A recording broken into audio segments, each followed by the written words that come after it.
Tila ba namamanhid na, wala na akong nadarama.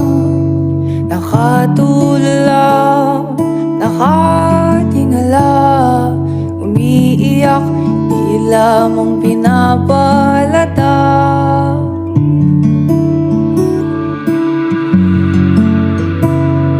Patuloy na nililibang ang aking sarili upang malimot ang nakaraang mga nangyayari.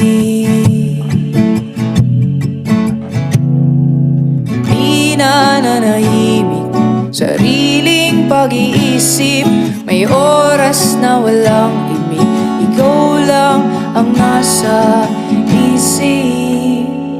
May mga tao na alis at mananatili, titiyak ang tadhana, kaya't maaaring magkamali. Lungkot at sakit patuloy na